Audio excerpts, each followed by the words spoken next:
Welcome to the Why Did I Get Cancer podcast. I'm Deborah Herlax-Enos, a small-town girl turned TV nutritionist and healthy living expert. I design health programs for the average guy or gal, including those average guys named Metallica. On September 1st, 2020, I was diagnosed with breast cancer. I asked every oncologist the same question, why did I get cancer? But none of my doctors had good answers for me. I wanted answers, and that's why I started this podcast. I want to help you to lower your cancer risk and provide self-care tips for those in the battle. I'm getting answers, and I want to share them with you. What did I take away from today's episode? 2 key points. One is that our sense of smell is 10,000 times stronger than any other sense that we have. So what we smell can really impact our health. Second tip, we don't have to make this complicated. We could go outside and smell roses or a pine tree, and it can actually help to calm down our systems. Jodi Cohen, welcome to Why Did I Get Cancer? I have been a huge fan for about 8 months now. I found you because after my cancer treatment, I was just running so hot. And so I needed help that was not traditional to get rid of the hot flashes that I was having. But I also had terrible brain fog after having 4 cancer surgeries. So I found you. I absolutely devoured your book. I think I bought every essential oil that you sell. So I'm kind of geeking out that you're here today. So welcome to my podcast. Thank you so much for having me. 4 surgeries. My goodness. That's a lot. Yeah, it was a season. Yeah, 2020 just wasn't hard enough. So I decided to go ahead and get diagnosed with breast cancer. On September 1st of 2020. But I am cancer-free now. I'm as cancer-free as an oncologist will ever tell somebody. So they said you're 99.999. I said, you know what? I'm just going to round up to 100. So I am good. Oh, you. And now I'm talking about it. I want to help people avoid what I had to go through. So I have so many questions for you about essential oils. And could it possibly help prevent cancer? Are there some, plants that we don't know about that could cure cancer? But I want to start with, can you tell me how you started your company? Vibrant Blue Oils. It's funny. Necessity is the mother of invention, right? And life was easy until it wasn't. My husband, after our second child, he was always a little bipolar. He really tipped into super bipolar and depressed. And it kept, the frog in the boiling water getting progressively harder and harder. He would do less and less. I would do more and more until in 2012, I really thought he might die on my watch. I had very smart friends who taught me a new vocabulary word, residential treatment facility. And so that is where we moved him. And the moment that I knew he was safe and it wasn't my job to keep him safe, it was like my body just collapsed. It had been running a 5-year marathon, and finally it was safe to not keep moving, which wasn't super convenient because I was then suddenly a single mom with a full-time job, a 5-year-old and a 7-year-old. I was class parent. I had all these obligations and no energy to support them. I would get up with my kids in the morning. My 5-year-old liked to wake me at 5, and I would, make them breakfast, pack their lunches, take them to school, and then basically come back home, crawl into bed, and set the alarm for pickup. And at that point, I had been, my younger one had some personality quirks that I finally figured out nutrition helped. And once I saw how dramatically that supported him, I went back and was studying nutrition and was trying to work with other parents, with tricky kids. And so I knew enough to know that, this is my endocrine system. This is my hypothalamus, pituitary, adrenal axis. I knew what supplements and what food should help. And that's what I was doing. And it was a bit like treading water. I wasn't getting worse, but I wasn't really getting better. And I couldn't really figure out why I was stuck, why this wasn't helping, until one day a friend I had helped with a fundraiser the month before came over with a big box of essential oils and said, these are going to help you. you have been so chronically stressed, which causes your body to release cortisol, the stress hormone. And cortisol, over the long haul, kind of contributes to systemic inflammation. And so if your gut is totally inflamed, nothing you're ingesting is getting into your system. Oils can get in through other channels. You can inhale them. You can topically apply them. We know nicotine patches and hormonal creams work. So this might help. And I heard that my brain was working enough to understand, oh, okay, I'm open to this. And because I had been working with wiggly kids and, we live in Seattle near Bastyr, I had learned this handy supplement assessment technique called muscle testing, where you could test, an entire box. And if you get a yes, you're like, oh, something in here will help. And then you narrow it down. So that's what I did with the box of essential oils. And traditionally, I would narrow it down to one remedy. And I couldn't narrow it down beyond 5. I kept getting the same 5 oils, which stumped me until it occurred to me, oh, wait, they're liquid. I can combine them. And so I, new to oils, went to my kitchen, grabbed a shot glass and tested, 5 drops of this, 7 of this, 3 of this, made a little formula. And because I had studied nutrition and physiology, I knew that the adrenal glands are the most accessible through the low back. So I topically applied them over the adrenal point and pretty quickly felt like myself. Like my first thought, I ran track in high school. I used to run marathons. I'm like, oh, good, I could go running, which from the 20 minutes before where walking up the stairs felt like a lot. I'm like, I'm going to go on a run. Right. That was your natural response. I have a little bit of energy, so let's just go for it. Well, running brings me a lot of joy. It really, I'm not a very good sit still and meditate person, but I'm really good at the moving meditation. So it was my hack. It got me through the day. Then that night, stress during the day and insomnia at night are correlated. So I would get the kids to bed and then I would begin my journey of what I'd call clock watching. Oh, it's 10 o'clock. Oh, it's 10:20. Oh, it's 10:45. And somewhere around 10:52, I thought, I wonder if oils can help the pineal gland release melatonin, can kind of help the natural sleep-wake cycle. So I went back downstairs, made up a formula, carried it up to my bedroom, literally put it on my head, kind of around the pineal gland. Don't even remember hitting the pillow. All I remember is my 5-year-old jumping on the bed to wake me up in the morning. And I was like, oh, that worked too. So I just kept having this kind of trial and success and making things up. And then when I started to feel better, I had a lot of friends in the nutritional space that were intrigued.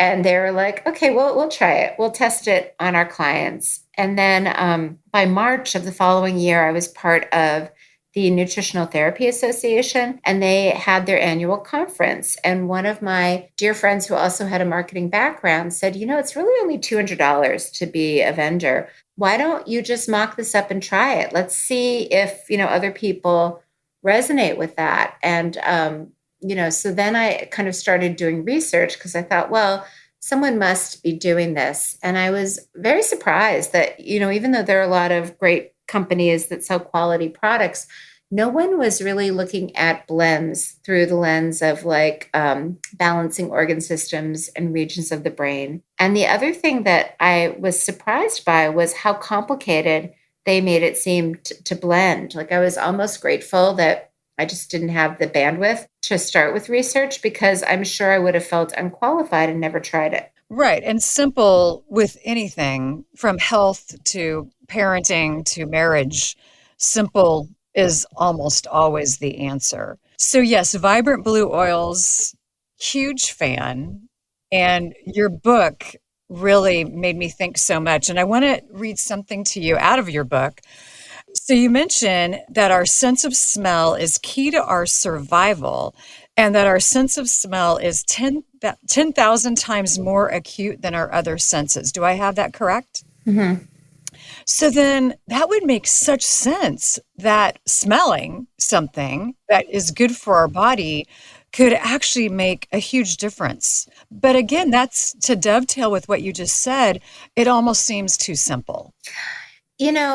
It's funny that health is pretty simple. You just need to eat, sleep, and move. and digest your food. I mean, So good. honestly, as long as we kind of stay in health and don't fall out of balance, we're golden. And if we do fall out of balance, it's really those basic principles. Like, I have the good fortune of being close friends with a lot of practitioners that cure, really help chronically ill patients return to health. And one of them was telling me, a lot of her patients see probably on average 30 different doctors, and they have all these tests run, and they come with almost like a file folder full of all their test results. And she's like, it's basically just data points, and it can shift because if they're not having regular bowel movements, we start there, because if they're not eliminating the toxins in their system and they're reabsorbing them, then that's going to trigger the immune system to turn on inflammation. Like, sometimes it's as simple as getting a good night's sleep, as having regular bowel movements. And even if you have very intense symptoms, it's often that simple to start. Yeah, that's really true. And I mentioned earlier we just had a fire in our office, and I just feel so toxic. And I know that I need to increase my fiber. I need to go to the bathroom more, and I need to sweat, and I need to sleep. And that is detox in its most simple form, which simple is always going to be the best form. Well, and I think simple, like, it's funny. I have a lot of friends who, they go to their health practitioner, and one even said, she's like, I probably like have 200 bottles of supplements in my pantry, and I just don't remember to take them. If it's something you're not going to remember, or something that's going to feel hard, you're not going to do it. So that's another reason I really love oils, is because it's pretty easy. That the one oil that I'm the most proud of is the one we call our parasympathetic blend. And what it does, for the listeners that have never heard the word parasympathetic, your nervous system, your autonomic nervous system, controls your automatic functions, your heart rate, your breathing, your digestion, your detoxification, your mood, your ability to concentrate, pretty much everything. And, its function is to keep you alive. And so it has different speeds. When it thinks you're going to die and survival is at stake, either from a physical stressor, like you're driving and someone's changing into your lane and doesn't see you, to an emotional stressor, you're worried about your relationship, the state of the world, your finances, whatever it is, that kind of puts you in what's called survival mode, your sympathetic nervous system, and resources are allocated differently. Blood is literally routed away from your core, from your organs of digestion, to your arms and your legs, so that you can either fight back or flee. For many of us, like my friends that have had cancer, I've noticed, sometimes they say they have stage 0 cancer, and it's like, and you have to have surgery tomorrow. And and I'm like, well, can't you, do you have time for a second opinion? Like, can we push pause? It's really hard to make a good choice when you are in that space. And then when it's safe, when the danger has passed, the trauma is over, then you shift into what's called parasympathetic, where blood is routed back to your organs of digestion and detoxification, where your pupils shrink to a normal size, where you feel calm, where you can receive information and connection. And the gear shift, so to speak, between fight or flight and rest and digest is the longest nerve in the body that most people have never heard of. It's called the vagus nerve. It pretty much touches every organ in the body, and it's the most accessible. If you feel right now behind your earlobe, like maybe where your earring is, you're going to feel a bone. That is your mastoid bone. That is the easiest place to access this gear shift, and you can do it with an oil. And so you're talking about not only inhaling essential oils, but also applying them. Can you explain how, when you inhale the oils, how does that go to the place that it needs to go to change your health and wellness? Right. So most people don't realize your nasal passageways. First of all, there's a lot of blood flow, and it also is a direct route to your brain and your blood-brain barrier. Like, one of the biggest challenges, in this day and age with brain ailments is it's really hard to get remedies into the brain because your blood-brain barrier is like a, stellar security system that only allows super small fat soluble molecules through, which is pretty much the composition of essential oils. So when you inhale, it both gets into the bloodstream and kind of gets into the blood-brain barrier. Like, when in nutrition, we talk about how essential fatty acids like omega-3s are really good for the brain. Guess why? Because they actually get into the brain. You can't do chemo in the brain because the molecules are too large. So if the ambulance cannot get to the injured party, it's really not going to do any good. If the remedy cannot get into the brain, it's not going to do any good. So that's one reason that oils, I think, are, they're not a magic bullet for everything, but I think that for certain challenges that they're really powerful. So it sounds like, I love that analogy of you call an ambulance, and if they can't get to the injured party, what's the point of calling the ambulance? And it sounds like essential oils can make that jump through the blood-brain barrier, which would get to your brain, which I would imagine there's some oils that can help reduce inflammation. There's some oils that can help to calm you down and to get you back into that parasympathetic mode, which is that rest and digest. And I think of rest and digest as just calm, peace. It's how I feel after a long walk on the beach, or I got a massage, or I just had a great conversation with my family. So I want to talk a little bit about essential oils and cancer and other diseases as well. But can the use of essential oils make my body less hospitable to cancer? Not in the magic bullet way that a lot of people say, everyone kind of recommends frankincense. But the way I try to use oils and the way I try to explain it in the book is I kind of see 5 main imbalances that make your body, basically that dysregulate your immune system, right? So how do you modulate your immune system? Well, we talked about being in parasympathetic because when you're in stress, it prioritizes survival, and making sure your immune system is working properly in that moment is not necessarily critical to long-term survival. So the more people can activate their vagus nerve, turn on their parasympathetic nervous system, I actually have a bonus chapter for the book, boostthebrainbook.com/gift. It's 25 strategies to activate your vagus nerve, not just oils. So that's step 1. Step 2 is to make sure that you're sleeping, because sleep is really when you regenerate and heal, but it's also when when the brain cleans house. When you're awake, you need all of your capacity to function and stay alive. When you're sleeping, the brain literally shrinks by 60%, and it's almost like a car wash. It's your lymphatic fluid combined with your glial cells, so it's called gliolymphatic system. Cleans your brain. And then the biggest thing for everyone is the neck. The neck is the bottleneck in the body, right? It's basically where the garbage drains down. It's got a lot going on. You've got your blood vessels, your lymphatic, your nerves, your muscles, your bone. And that's where a lot of congestion can occur, especially with lymph. And so with cancer and with everything else, the best thing you can do is support lymph flow. And the easiest way to support lymph flow is to apply oils topically on the side of the neck. Castor oil helps too. Lymph does not drain evenly. 75% drains on the left side. So the bottlenecks are the neck, and then the clavicle bone, the collarbone. If you rub it right now and it feels a little tender, that's just something you're going to want to, work on. Because the more the garbage leaves the body, the more it doesn't kind of turn on the immune system, cause inflammation, and set an environment where there's an imbalance and things can kind of go sideways. So also under the armpits, that's, I think oils can do a lot of things. I think that supplements can also do a lot of things. If you're low in vitamin D, you're going to supplement. There's not an oil for that.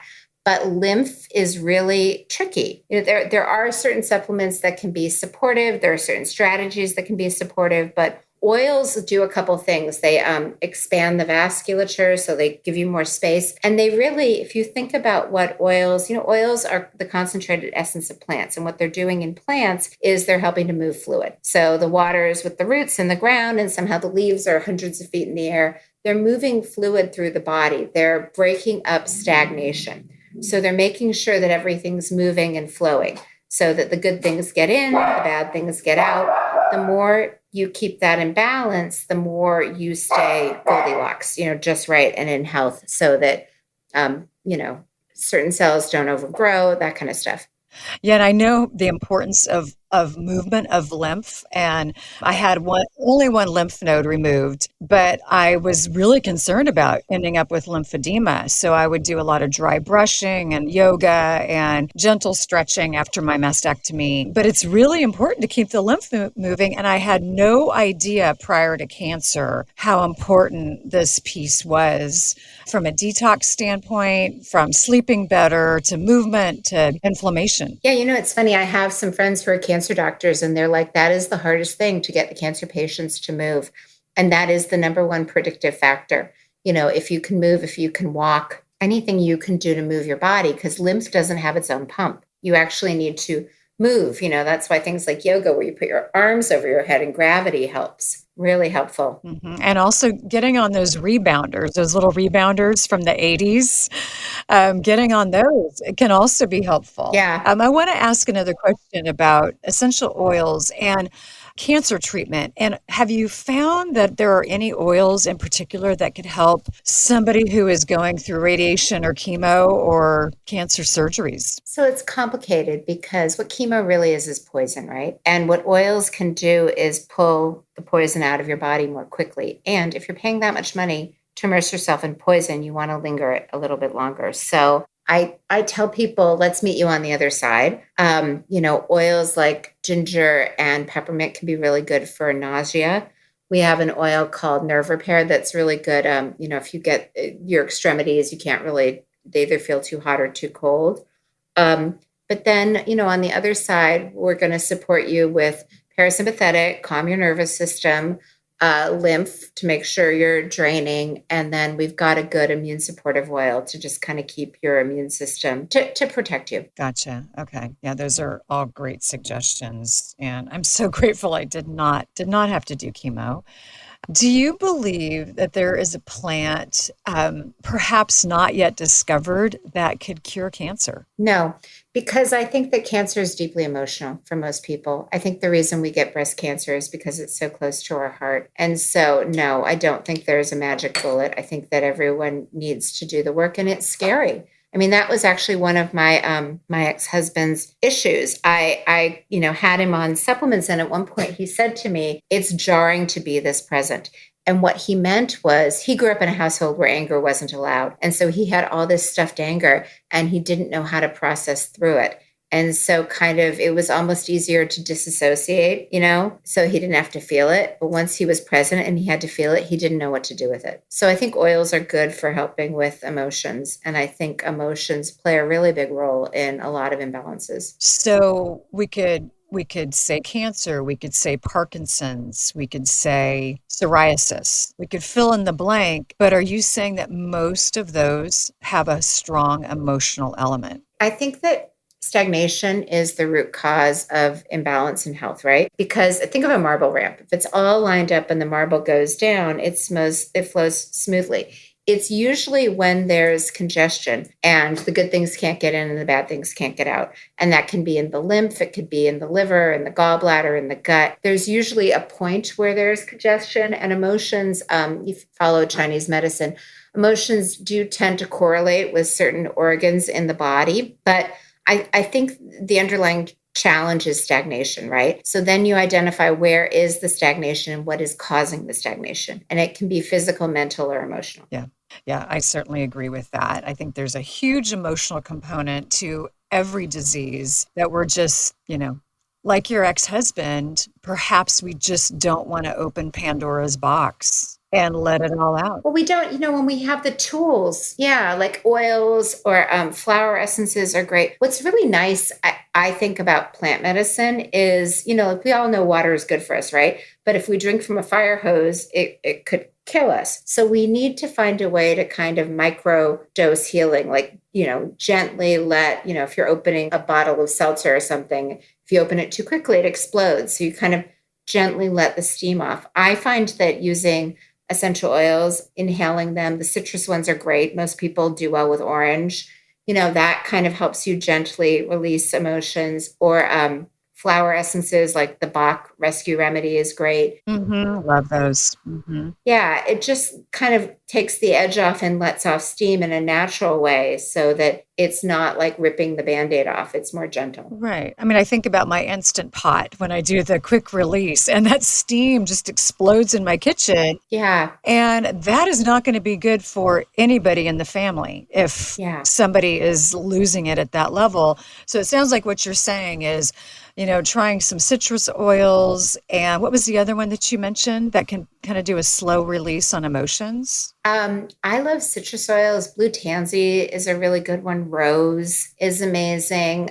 Frankincense, flower essences. There's the Bach flower remedies. My friend Alexis, also a Seattle girl, has Chakrati flower essences that are fabulous. There's a lot that you can work with that sometimes, often less is more and less is more powerful. So like really gentle plant remedies can go a long way. You also mentioned in your book that in the last 30 years, 50% of the pharmaceutical drugs that we use have their origin in plants. Does that mean that the drugs that come from plants are safer for our bodies to take? No, because they change it. The way someone described it, you can't patent nature, right? That's why you can't patent vitamin D.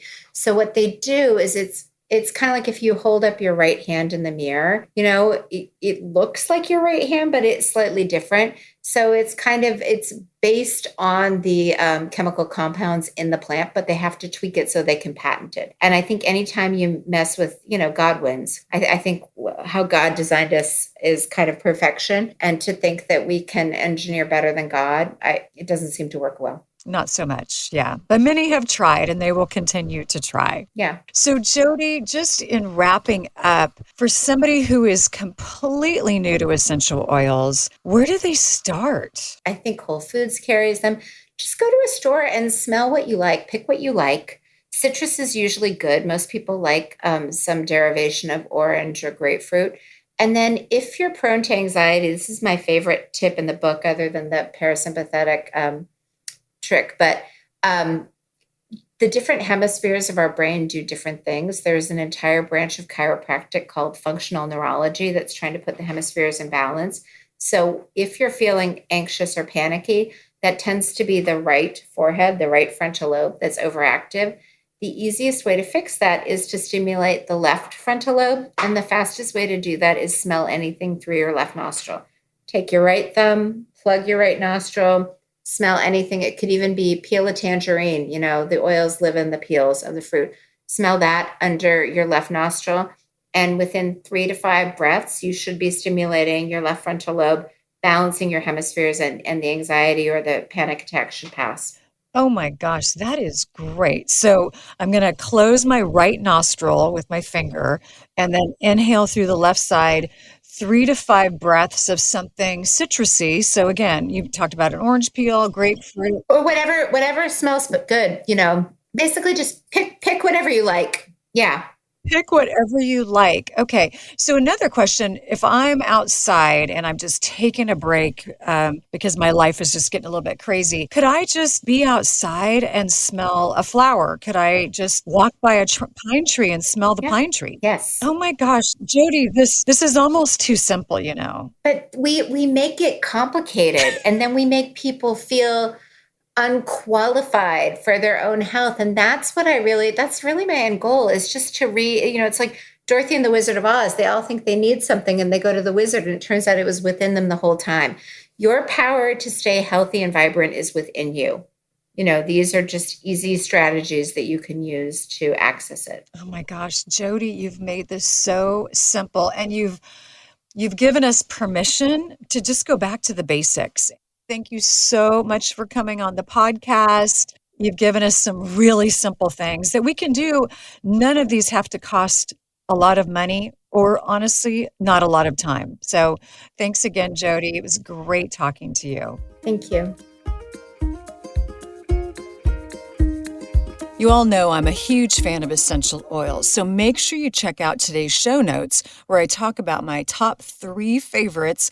One is the Calm, which I do in the middle of my day when things are maybe going a little haywire.